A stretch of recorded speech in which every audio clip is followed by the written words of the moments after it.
Hello class, this is the fourth and final example of formal congruency proofs. Let's get straight into it.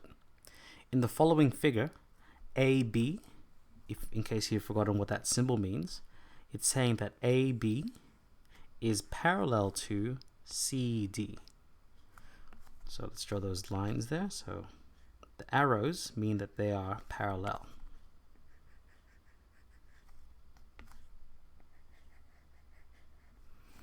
Okay, now let's try and prove that triangle ABX is congruent to CDX. Okay, let's go straight into it. Let's try and find the values of this one first. Well, we can clearly see the markings that they are equal. Let's start with that one. So we can say that AX is equal to CX. That's because it is given. Let's try and find some more proofs here. Let's say this angle here, it is vertically opposite to this angle here.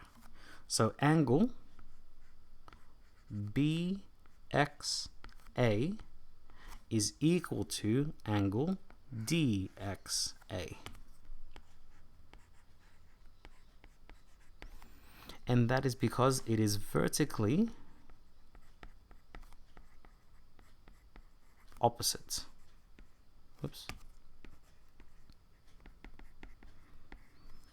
So we have one side, one angle. Let's think about this now. What else can we use? Let's try and use this piece of information given to us that they are parallel.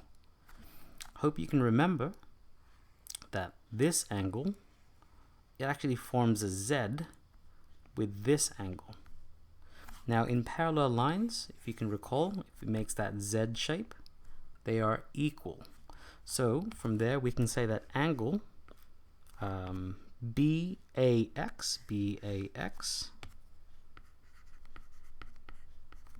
is equal to angle, so this, let's try to do it in a brighter red, BAX, if it makes the Z, should equal this angle here. So this angle is DCX, angle DCX. And these are, because they are alternate angles. Now take a look. We have one angle that are equal, another angle that's equal, and one side.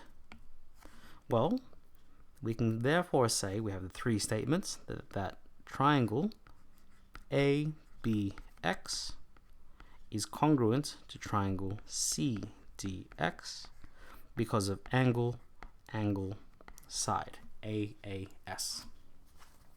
Now from here, let's find the value of AB and XD. Well, as you can see, that AB is clearly the one on the furthest or the outside. It's also opposite the inner angle. So we can say that AB, let's just label AB X to make it easy for us. And from here we can say that X is equal to 15. And that is because they are corresponding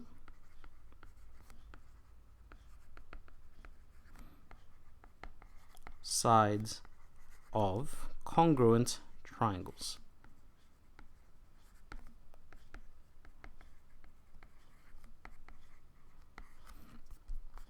And in the exact same way, take a look.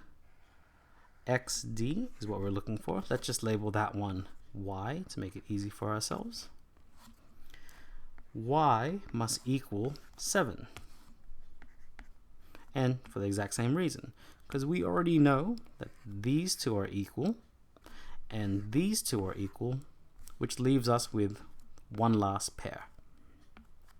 And it's for the exact same reason, so I'm just going to copy and paste it there. So I hope that gave you an insight into formal congruency proofs. And yeah, this is the last example, and I hope it's given you enough to fully understand how to construct your own formal congruency proof. Hope to see you in the next video. Best of luck.